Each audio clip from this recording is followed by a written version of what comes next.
It still works. Got my good side yet? There is no good side. We have a surprise. We have a letter from the Mathews Main Street group, and it says, "Dear members, the Mathews." Why can't I read this? I think I'm getting cataracts. The members of the Mathews Main Street Committee, along with the citizens and visitors to the Puddin Creek Park, offer our heartfelt gratitude for the wonderful work you did in assembling the tables and benches for the park's pavilion. Without your assistance, the pavilion would have likely remained empty for an extended period of time. Because of you, individuals and groups can now enjoy the park and the view of the site, and will be constantly improving. We already have a bluebird in residence. Sincerely, Betty Delahaye, Chair, and it's signed by everybody that's on the committee, I think. I'll just pass that out so everybody can take a look at it. We also got a letter from the YMCA thanking us for the $250 toward their annual campaign, and I'll pass that out as well. Is the treasurer here? Oh, that's me.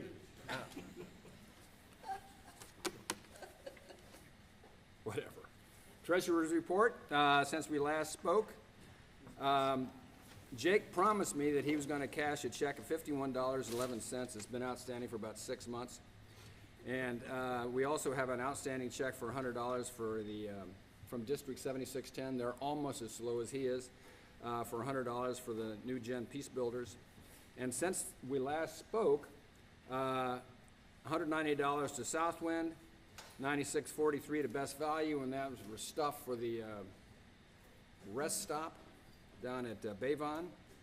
$1,550 to Rotary Foundation for our third and fourth quarter sustaining member stuff for the Rotary Foundation. $145.07 to Russell Hampton for Rotary paraphernalia, pins and badges and stuff like that. And I just paid these guys next door $736 for breakfast for the last month. Breakfast is expensive. For a total of $2,868.61. We now have, as of today, $18,530 in the bank. So that's all I have for that. Anybody have any business they would like to bring before the membership? Excellent. Then without further ado, I'm going to, Jim, are you, what? Are you doing it? I didn't know, nobody told me who was doing it. I did. You don't look at all like Kathy Mize.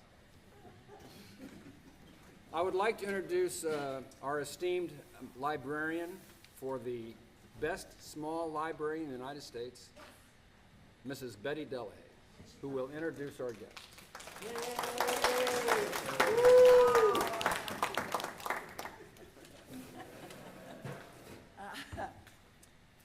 I'm not going to take up any time. I just want to say that I have been struck.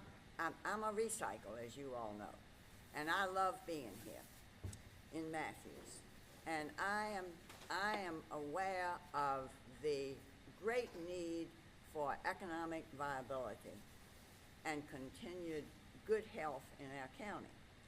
And I've been struck by the conversations that we've had here at Rotary where we got information about what's going on. And in particular, I felt that we needed some straightforward information about an issue which has received a lot of discussion. And I think that Rotary and the members that we have here represent people in the community that have a voice that can make a difference and certainly share in what are the real facts. And how do we get the real facts? We go to the people who have them. And so without any further ado, I'm going to ask Mindy, who is a good friend of mine and the county administrator, if she will introduce our guests. Thank you, Betty. I want y'all to hear from these guys. If we're going to have economic development in this county, it's going to look like what they're doing. It's going to be an expansion of an existing business where they have the capital and they know how to run it and what they're doing, and they choose to reinvest in our community. And that's textbook and model. And that's exactly what Kevin and Ben are doing. And I've got to say, working with them has been an absolute bright spot. And, you know, day to day, a lot of the stuff that Thomas and I deal with is not always, you know, filled with joy and fun, but it has been fun working with them. And Tom, we're here just to answer any other questions, but I want y'all to hear what they have going on.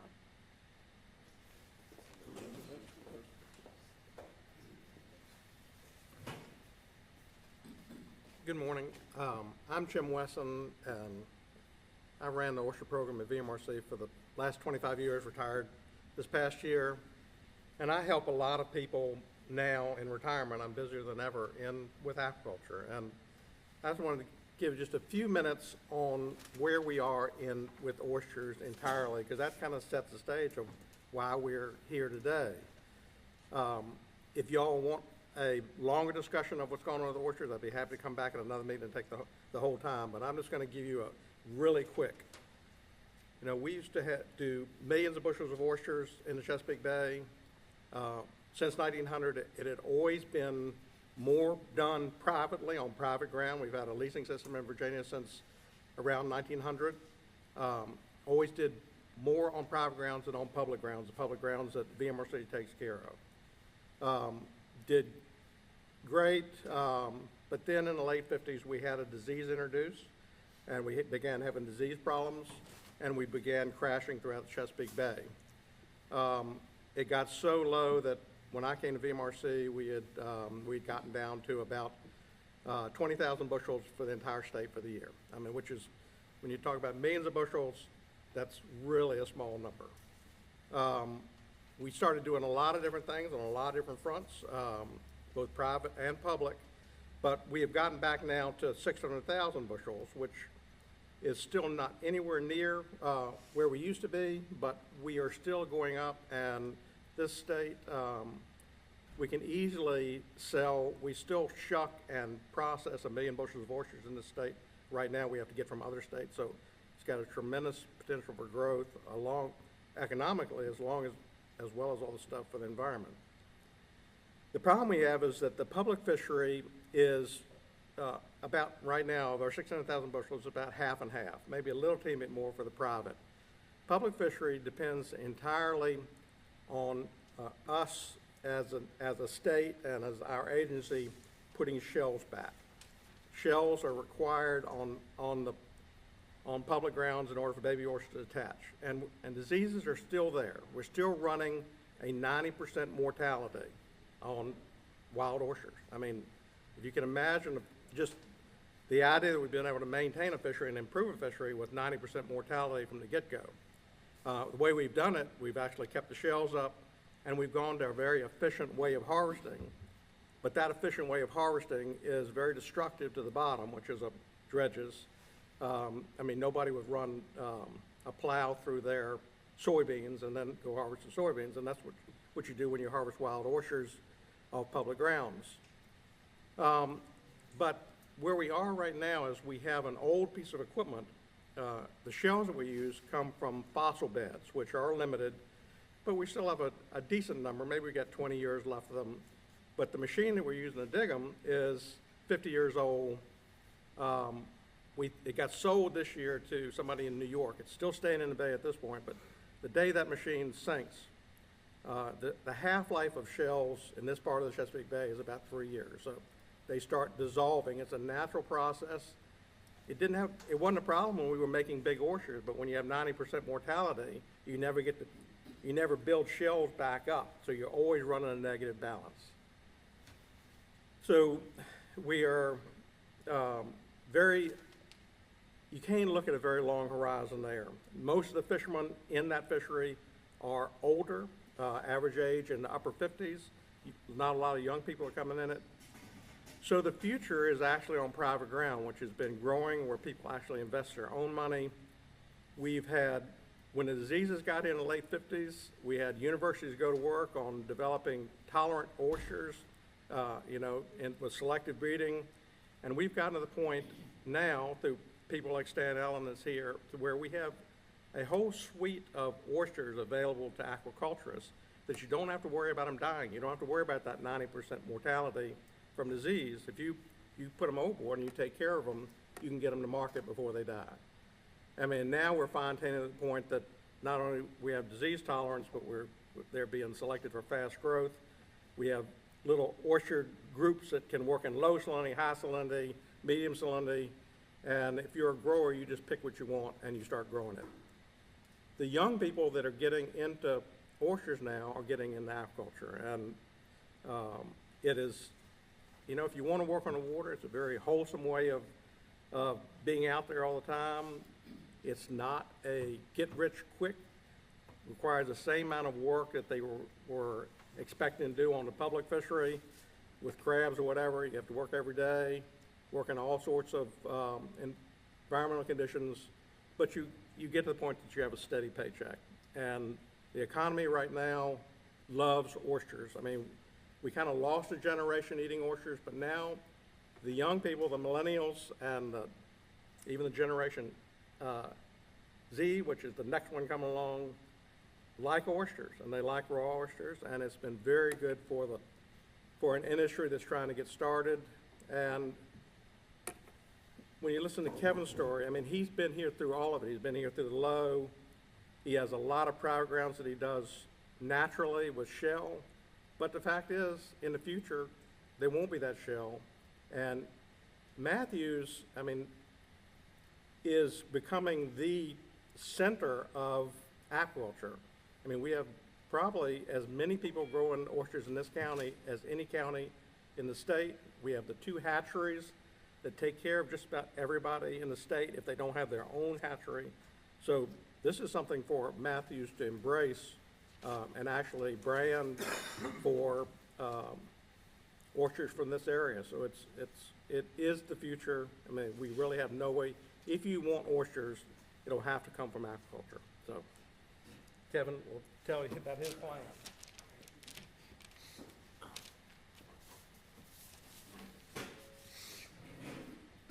Well,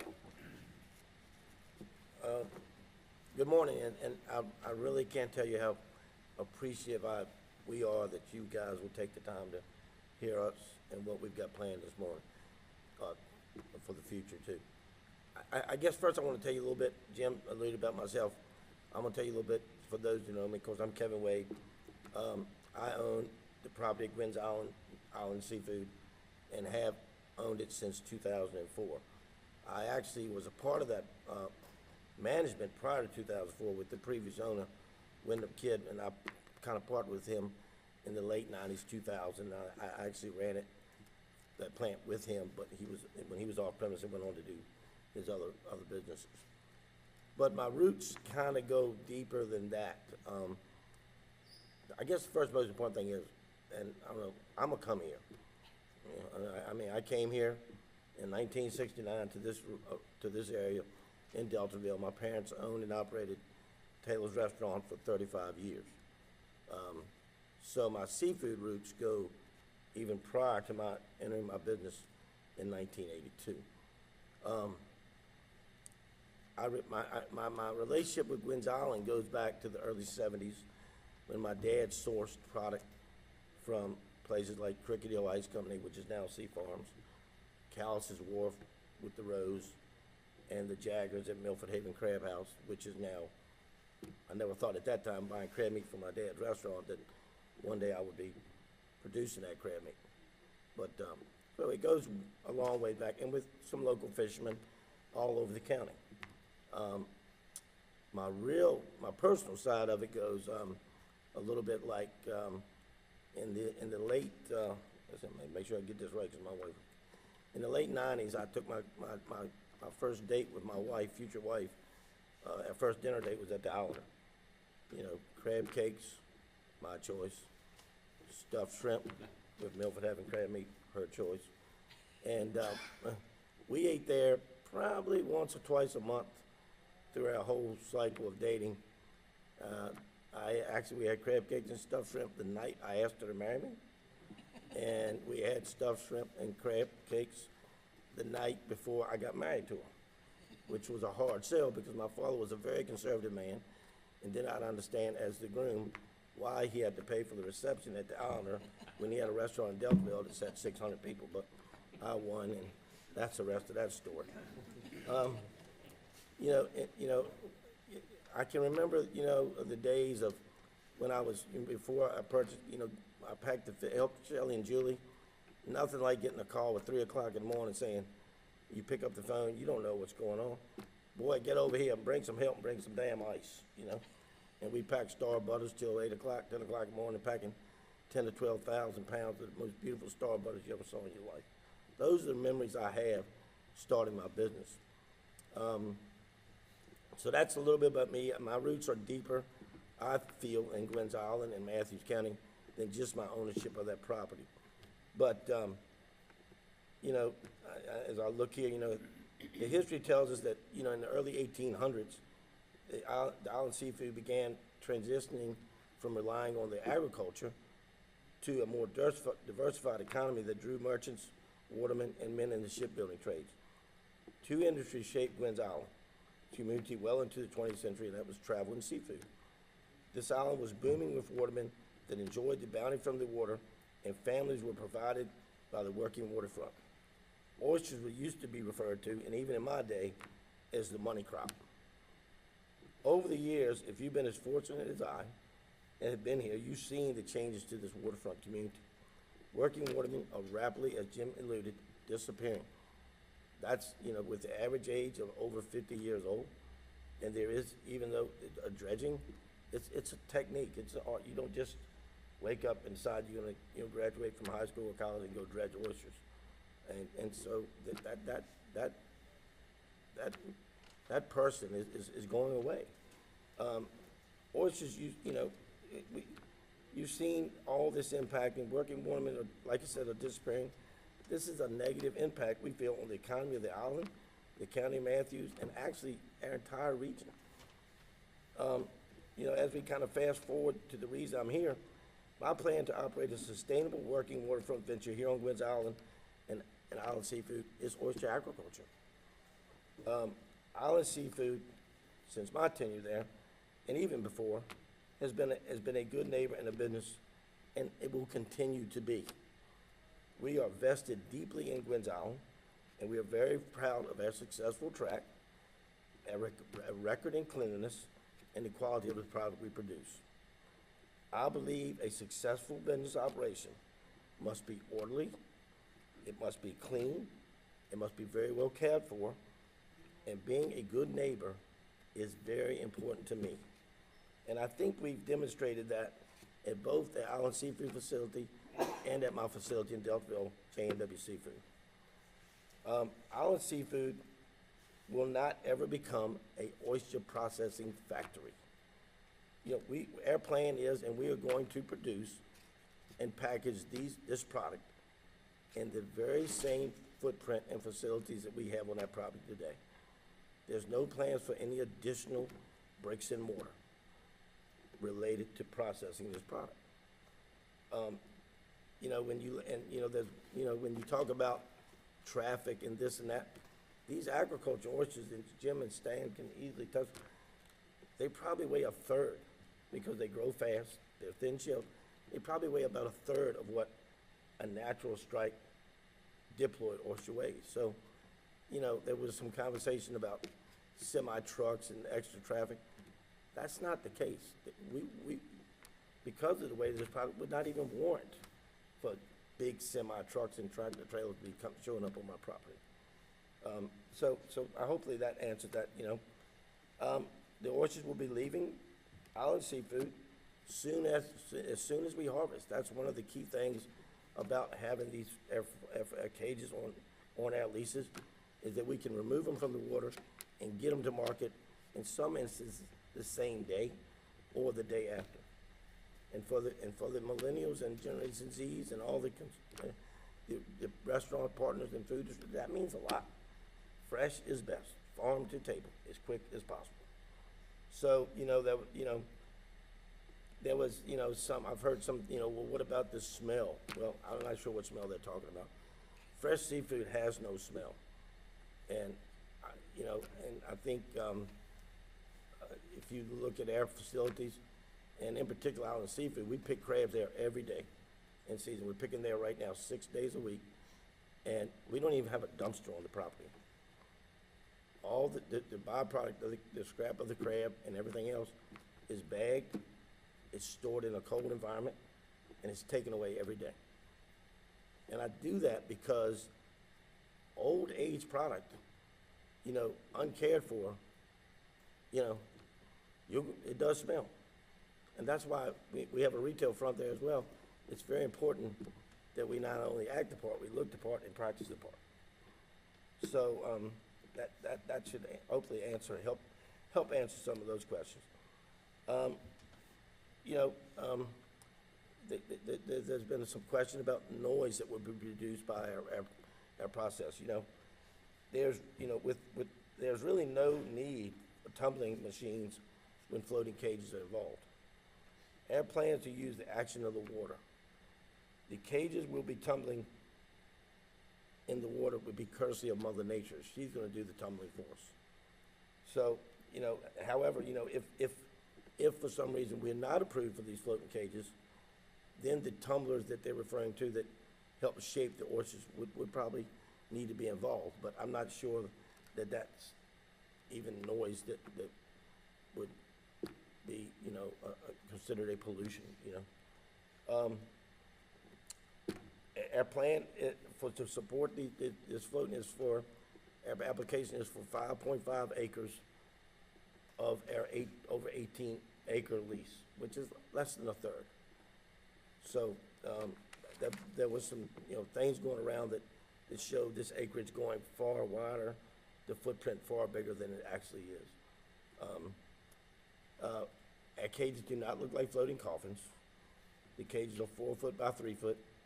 They're 9 inches high and very sustainably built.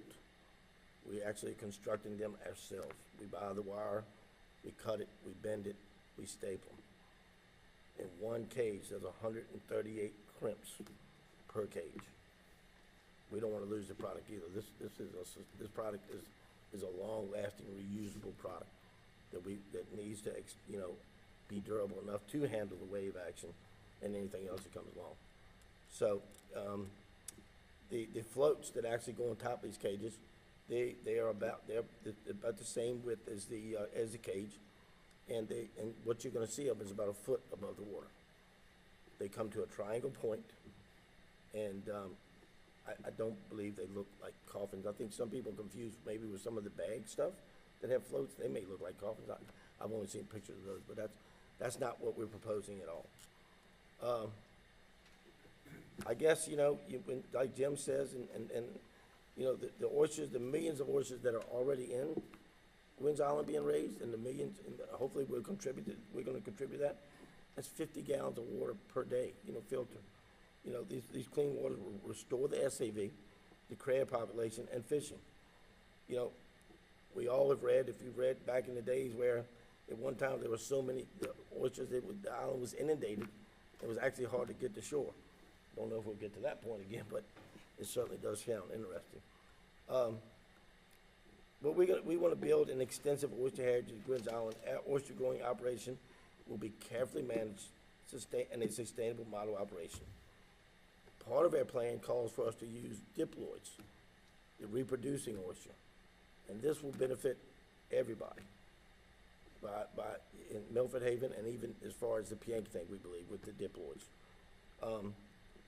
Our growing and our harvesting operation, our plan is we plan to add probably 14, 15, maybe even 16 full-time jobs with local people. And our goal is to sustain them so that they can raise their families. You know, our other plan is, and we're starting to recruit people, we're going to co-op with existing watermen, and hopefully some new watermen that come into it. The watermen of the future may not look like the watermen of today, but we plan to embrace both, co-op them, help them get started, supply them with the gear and the knowledge and the management tools they need to be successful. and sustain their families, live here, work here, grow here. I guess, when you look at everything, marine aquaculture is a vital for supporting our seafood production, year-round jobs, rebuilding protected species and habitats, and enhancing our coastal resilience. Aquaculture is part of our food system, and oyster farming does not negatively impact our ecosystem. Oyster farming is restorative, and that's what we believe we're doing. I think my background, my years of being in the wholesale and retail and my seafood experience, the education that we've gained from the vibrant already oyster farming communities and the current oyster farmers, and we've collaborated with and helped from people like Jim. We partnered with VCU, for instance, at VCU, the Virginia Oyster Shell Replenishment Program, and that's helped us. We let them use air shells. In some instances, our set tanks that are on the property, and the volunteers come in, and they take these diploid struck spat-on shell and put them on different beds, and they like the Piang River. They have several. So in fact, we got a set going on for them right now. In closing, we are planning a kind of a informative, just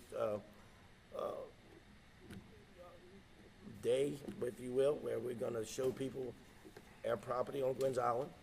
We'll have some cages there. We've got some floating cages there. We've got the area already mapped out with buoys.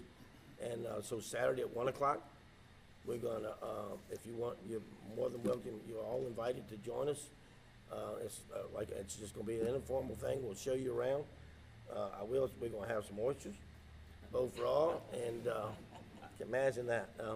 We'll have oysters, and we're even going to, we've been trying some charbroiled oysters because we're looking for, all these oysters won't grow the perfect size, so we know we're going to have some bigger ones. There's a huge market now for what they call charbroiled oysters. So we built us a grill, and we're playing with it. And you guys can, you can be the test models if you want, but we're going to charbroil some oysters, and I imagine there'll be some, probably some different bouquets of wine that we can pair up with these oysters that we're eating as well. So we appreciate your time again. Happy to answer any questions, and would love to have you guys enjoy and honor us by visiting us at 1 o'clock on Saturday. Thank you very much.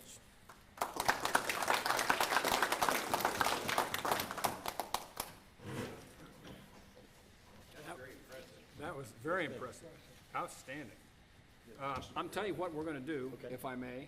We're going to do the four-way test since it's 8:30, and then anybody would like. Can you all stay for a bit? Sure. Yeah. Anybody that would like to, stay and ask questions, and we'll go free for all after that. Is that okay with the membership? Okay. If you join me, please, for the four-way test. Okay, the four-way test of the things we think, say, or do. First, It's the truth. second, Very long concern. third, will it build goodwill and better friendship. Fourth, will be beneficial to all concerned. Stay if you wish. If not, go in peace. Do